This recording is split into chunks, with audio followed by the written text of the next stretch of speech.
Hi గారు, our channel ప్రస్తుతం మనతో పాటు దాము బాలాజీ గారు సీనియర్ జర్నలిస్ట్ ఉన్నారు. వారితో ఒకసారి మాట్లాడదాం. సార్ నమస్కారం.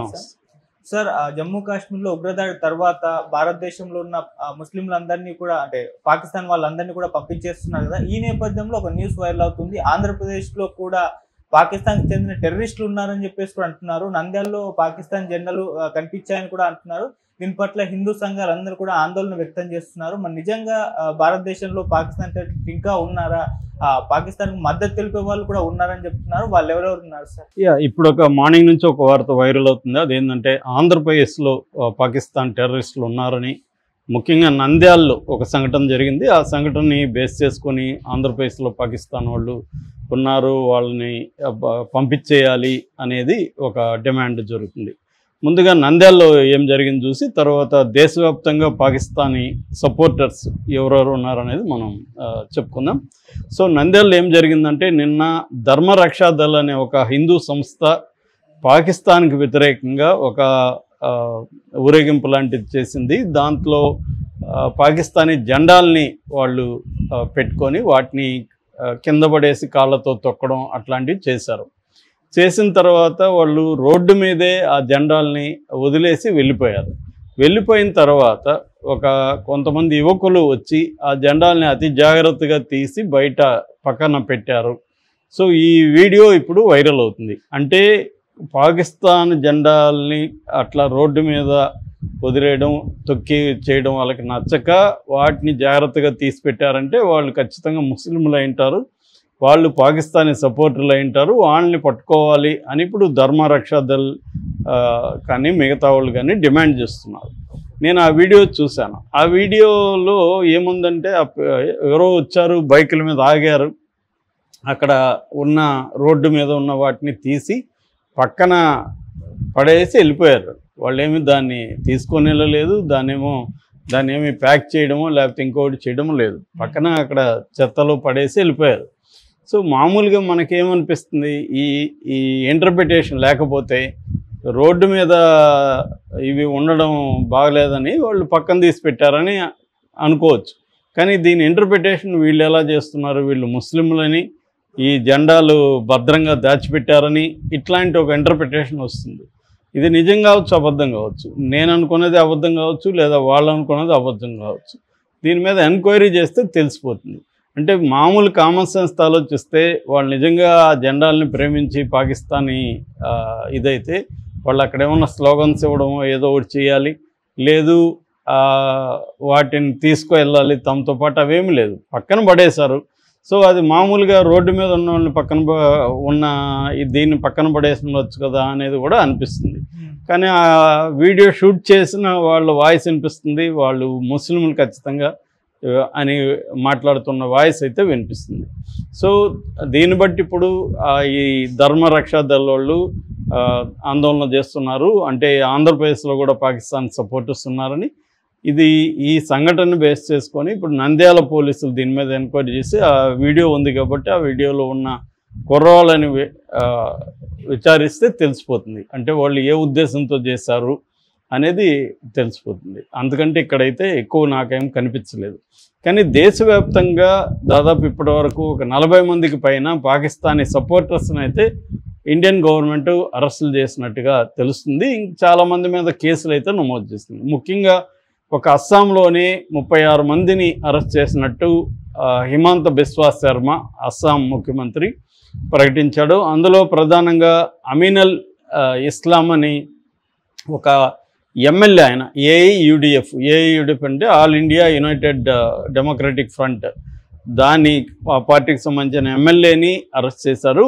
ఆయన మీద అఫీషియల్ సీక్రెట్స్ యాక్టు, తర్వాత నేషనల్ సెక్యూరిటీ నాసా ఈ చట్టాల కింద కేసులు పెట్టినట్టు తెలుస్తుంది.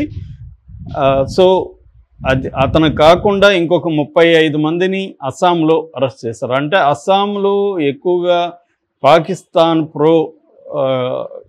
చాలామంది ఉన్నారు, వాళ్ళు మాట్లాడుతున్నారు, వాళ్ళందరిని అరెస్ట్ చేసినట్టుగా ఆయన చెప్పారు. అట్లాగే రాజస్థాన్లో పఠాన్ ఖాన్ అనే ఒక అతను ఐఎస్ఐ ఏజెంట్ అని చెప్పి అతను అరెస్ట్ చేశారు. అతని మీద కూడా official secrets act 1923 and NSA NASA national security act, ఈ రెండిటి కింద పఠాన్ని అరెస్ట్ చేసినట్టుగా తెలుస్తుంది. ఈ రెండు కూడా చాలా రిగరస్ యాక్ట్ అనమాట, స్ట్రిక్ట్ లా ఇది.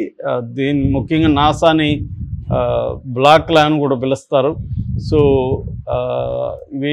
దీని కింద అతనికి శిక్ష పడే అవకాశం ఉంది. ఇతను బెయిల్ కూడా అంత ఈజీగా రాదు. రెండోది, ఇతను Pakistan ISI inter services intelligence ఏజెన్సీకి ఒక ఏజెంట్గా ఇక్కడ పనిచేస్తున్నాడు అనేది చెప్తున్నారు. మామూలుగా మనకి ఇంటర్నేషనల్ ఎస్పినోజ్ అంటారు. ఎస్పినోజ్ అంటే గూఢాచార్యం.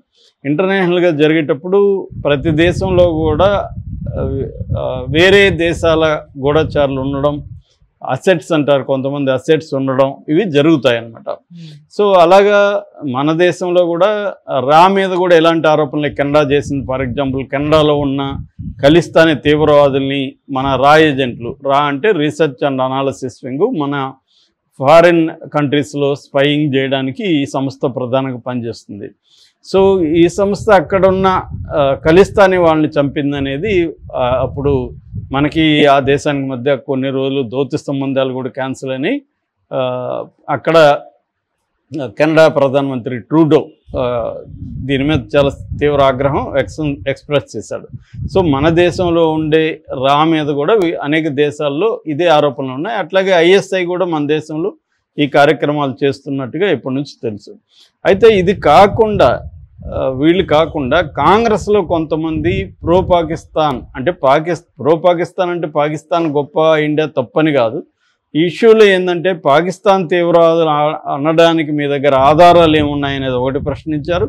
రెండు, మీ వైఫల్యాన్ని కప్పిపుచ్చుకోవడానికి ఇలా చేస్తున్నారని ఆరోపించారు. మూడు, మోడీ అక్కడ సౌదీ అరేబియాలో పర్యటనని అర్ధాంతరం ముగించుకొని వచ్చి సమావేశం అయ్యాడు, అంత బాగానే ఉంది. కానీ అఖిలపక్ష సమావేశం ఢిల్లీలో జరుగుతుంటే దానికి హాజరు కాకుండా బీహార్లో ఎన్నికల సభల్లోకి పాల్గొని అక్కడ నుంచి పాకిస్తాన్కి టెర్రరిస్టులకు వార్నింగ్ ఇవ్వడం అనేది ఇది కేవలం మోడీ ఈ ఇష్యూని ఎన్నికల కోసం వాడుకుంటున్నాడు. తన లోపాలని అక్కడ రోజుకి 4,000 మంది పహల్గామ్ సంబంధించి మెడోస్లో రోజుకి 4,000 మంది యాత్రికులు వస్తుంటే అక్కడ ఒక పోలీసుని కూడా సెక్యూరిటీ పెట్టకపోవడం అనేది ప్రభుత్వ వైఫల్యం. వీటినన్నింటినీ కప్పిపుచ్చుకోవడానికి పాకిస్తాన్ మీద యుద్ధం అంటున్నారు అనేది వీళ్ళ యాంగిల్. దీంతోపాటు చాలామంది పాకిస్తాన్తో యుద్ధాన్ని వ్యతిరేకించే వాళ్ళ సంఖ్య కూడా గణనీయంగానే ఉంది. దీనికి కారణాలు కేవలం పాకిస్తాన్కి ప్రోగా ఉండడము, ఇండియాకి వ్యతిరేకంగా ఉండడము కాదు. దీనికి ప్రధాన కారణం ఏంటంటే పాకిస్తాన్తో యుద్ధం అంటే మనకి చాలా నష్టం జరుగుతుందని. గతంలో ఈవెన్ వాజ్పేయి కూడా, అటల్ బిహారీ వాజ్పేయి కూడా పాకిస్తాన్తో యుద్ధాన్ని వ్యతిరేకించేవాడు. ఆయన శాంతి కోసం పాకిస్తాన్తో అనే ప్రయత్నాలు చేశాడు. లాహోర్ సమ్మిట్ జరిపాడు. ఢిల్లీ లాహోర్ బస్ సర్వీస్ని ఆయన ప్రారంభించాడు. తర్వాత ఆయన పాకిస్తాన్ స్వయంగా విజిట్ చేశాడు. దాని తర్వాత 2021లో ఆగ్రా సమ్మిట్ ఏర్పాటు చేశాడు. అలాగా ఆయన చాలా కృషి చేశాడు.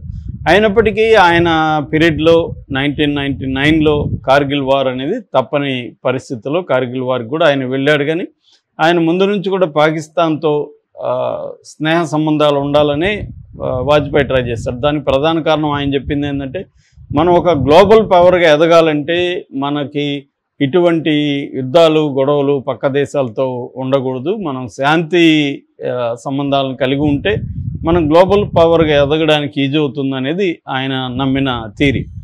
అట్లాగే ఇప్పుడు కూడా కొంతమంది కమ్యూనిస్టులు కావచ్చు, కాంగ్రెస్లో సిద్ధరామయ్య ఇట్లాంటి వాళ్ళు కావచ్చు, అట్లాగే సమాజ్వాదీ పార్టీ లీడర్ అఖిలేష్ కూడా ఇదే మాట్లాడాడు. యుద్ధం అనేది అవాయిడ్ చేయండి, శాంతియుత పద్ధతుల ద్వారా ఆల్టర్నేటివ్ టు వారికి వెళ్లకుండా పాకిస్తాన్ మీద ఎలా ప్రెజర్ చేయాలి.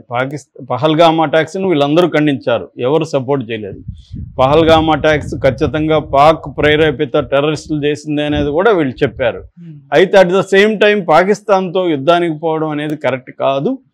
పాకిస్తాన్ మీద ఆంక్షలు విధించవచ్చు రకరకాల పద్ధతులు. అట్లాగే ఇంటర్నేషనల్ కమ్యూనిటీని మనం వైపుగా తిప్పుకొని పాకిస్తాన్ మీద ప్రెజర్ చేయడం అనేది చేయగలిగితే మనకు బెటర్. కానీ మనం యుద్ధం అనేది వెళ్తే ఇరువైపులా నష్టం జరుగుతుంది. పాకిస్తాన్ మనకంటే బలహీనంగా ఉండొచ్చు, కానీ యుద్ధం అంటూ జరిగితే ఖచ్చితంగా మన వైపు నుంచి నష్టాలు జరుగుతాయి. రెండోది, మన ఎకనామీ చాలా ఇబ్బంది పడుతుంది. రోజుకి 25,000 నుంచి 30,000 కోట్లు డబ్బులు ఖర్చు పెట్టాల్సి వస్తుంది. మూడోది మనకు కూడా నష్టం జరుగుతుంది. మన ఆర్థిక వ్యవస్థ ఇప్పుడు ఈ ఇయర్లో చాలా ఇబ్బందులు ఎదుర్కొంటుంది. సో మనం దీని మీద ఫోకస్ చేయాలి. ఇంటర్నల్గా మనకున్న సమస్యల మీద ఫోకస్ చేసి డెవలప్మెంట్ మీద ఫోకస్ చేయకుండా